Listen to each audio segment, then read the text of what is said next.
Alors, un sujet très intéressant à analyser, c'est notre rapport à l'argent. Quelle relation on entretient avec l'argent? Et de fait, ça va être intéressant d'aller creuser au niveau de tes mémoires familiales pour comprendre le rapport que tu as à l'argent. Aujourd'hui, si tu observes, tu as des gens qui fonctionnent bien avec l'argent, c'est-à-dire qu'ils vont être dans l'abondance financière assez facilement, pendant que d'autres vont ramer un peu à contre-courant, alors qu'initialement, on a les mêmes chances au départ.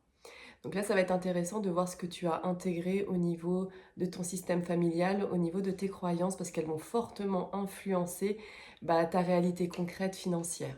Alors, tu peux avoir plusieurs comportements face à l'argent. Donc, tu peux tout à fait dépenser ton argent. Genre, il te glisse entre les doigts et tu dépenses tout en futilité. Tu vas avoir aussi ceux qui ont peur de manquer constamment, même si financièrement et concrètement tout va bien dans leur vie. Il y a toujours cette insécurité financière qui sera là. Tu as aussi le cas des personnes qui passent leur temps à offrir des cadeaux aux autres, mais qui sont incapables de se faire plaisir. Tout comme tu peux avoir les personnes qui ne s'autorisent pas à gagner de l'argent, ceux qui ne font pas leur compte, ou peut-être ceux aussi qui n'arrivent pas en fait à se faire payer à leur juste valeur, qui vont être sous-payés constamment par rapport à ce qu'ils offrent comme travail. Donc là, l'intérêt en fait, ça va être de commencer à se questionner sur les difficultés que tu peux avoir par rapport à ta relation à l'argent, d'où ça vient, et puis surtout comment tu peux t'en libérer pour commencer à fluidifier, on va dire, faire circuler l'énergie entre l'argent et toi. Donc ta relation à l'argent, elle va être impactée par deux choses. Un, le milieu socioculturel où tu as grandi, et deux, ton système familial. C'est vraiment les deux items qui vont impacter ta relation à l'argent. Et on est dans une société où, dans l'inconscient collectif, l'argent c'est tabou. En France notamment, c'est assez tabou. Les gens ne parlent pas de leur salaire ou autre, on ne donne pas de chiffres. Et souvent dans l'inconscient collectif, donc c'est vécu aussi comme une honte. Donc les deux premières questions que tu peux commencer à te poser, c'est un, comment on parle de l'argent dans ma famille? Et deux, quelles sont les croyances qu'on a par rapport à l'argent? Parce que depuis tout petit, en fait, tu es conditionné par rapport à ce que tu entends et ce que tu vois, ce qui est perçu dans ta famille. Si depuis l'enfance, on t'a répété l'argent ne fait pas le bonheur, par exemple, ça va être compliqué pour toi d'avoir de l'argent et de le garder. Parce que tu as intégré que pour être heureux, il ne faut pas avoir d'argent. Ça, c'est une première croyance. Tu peux aussi avoir la croyance de il faut mettre de côté au cas où on ne sait jamais ce qui peut arriver. Donc là, dans tes comportements, quand tu as cette croyance, tu vas devenir hyper épargnant et tu vas pas réussir à te faire plaisir dans la vie. Ou alors, pour réussir sa vie, il faut un travail qui rapporte.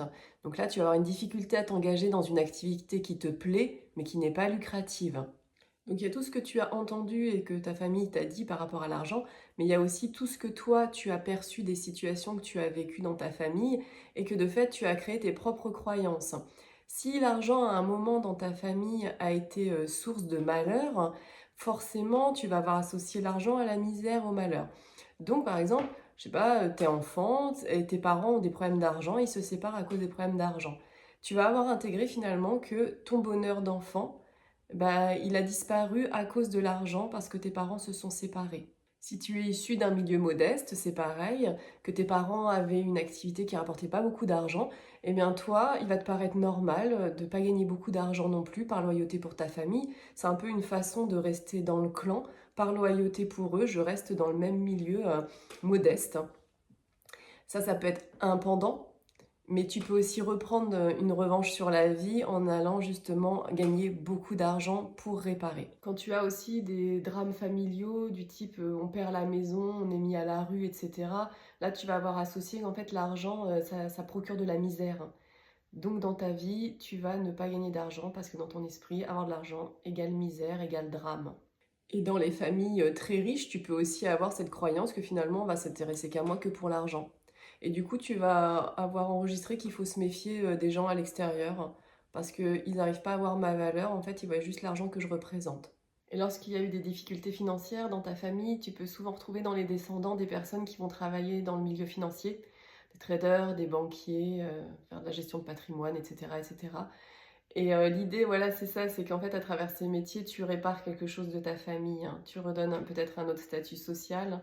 Et la question vraiment à se poser, c'est pourquoi est-ce que tu as choisi ce métier? Pourquoi la finance? Alors les croyances, finalement, qu'elles soient réelles ou qu'elles aient été inventées, qu'elles se transmettent de génération en génération par rapport à la légende familiale, finalement, dans tous les cas, elles vont s'ancrer au niveau de l'inconscient familial. Donc, réelles ou pas, elles vont se transmettre dans tous les cas.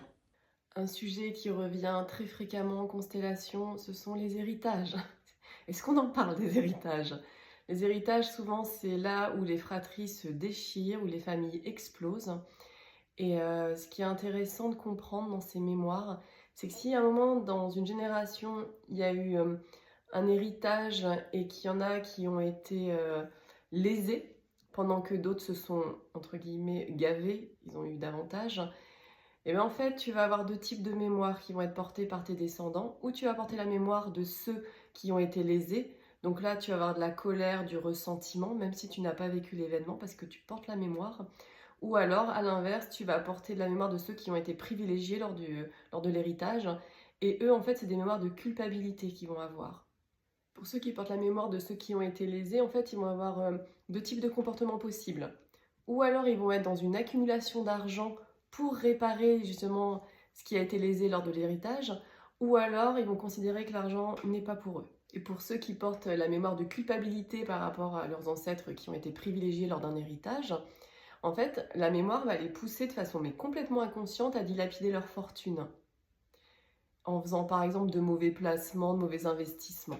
Et si ta famille a connu une faillite, mais qu'elle a été passée sous silence, donc c'est devenu un peu un secret de famille, eh bien, de façon complètement inconsciente, dans les générations du dessous, tu vas retrouver quelqu'un qui va revivre une faillite, qui va faire vivre cette mémoire. Tout comme si dans tes ancêtres, tu as eu des personnes qui ont gagné beaucoup d'argent, mais de façon peut-être malhonnête ou autre, et que toi, tu as cette mémoire, eh bien, tu peux être poussé, en fait, encore une fois, à dilapider tout ton argent pour te libérer, en fait, de cette mémoire de malhonnêteté, entre guillemets, d'argent mal gagné.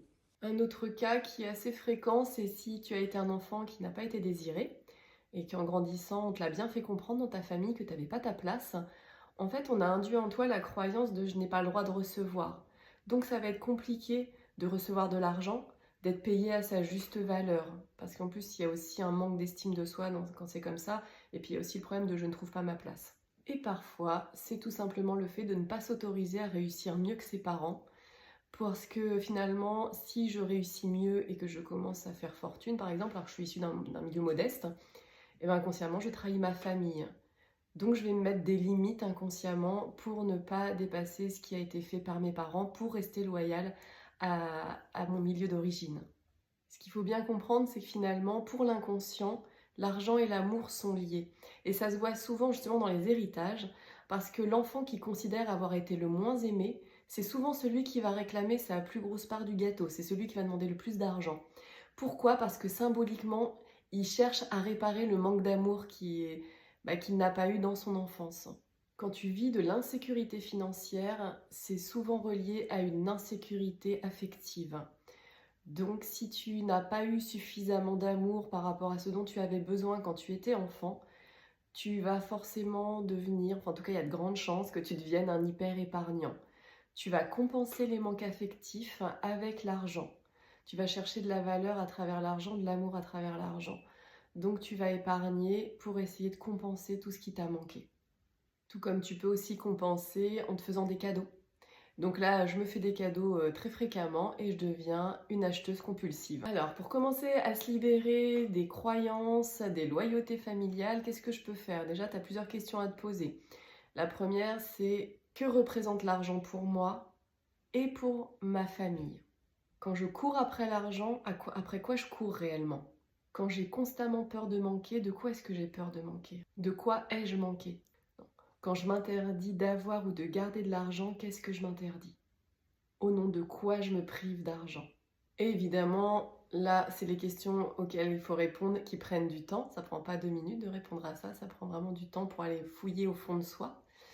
Et après, ce que tu peux faire, c'est commencer à analyser en conscience justement tout ton arbre généalogique, aller questionner ta famille par rapport à son lien à l'argent, si éventuellement il y a des histoires, des anecdotes par rapport à ta famille dont tu n'as pas connaissance. Et dans un second temps, tu peux faire le lien en fait entre ton histoire familiale et ton propre vécu. Ok, t'as hérité de ces croyances, et toi, qu'est-ce que tu en as fait concrètement dans ta vie? Donc là, tu as juste à observer où tu en es par rapport à l'argent. Si cette vidéo a pu t'aider et que tu estimes qu'elle peut aider quelqu'un d'autre, n'hésite pas à la partager, n'hésite pas à liker, à t'abonner si ce n'est pas déjà fait. Et si tu ressens le besoin de faire un travail par rapport à l'argent, que ce soit en psychogénéalogie ou en constellation familiale, tu peux me contacter. Je l'ai fait en présentiel à Angers et Paris et en visio, si tu es trop loin géographiquement.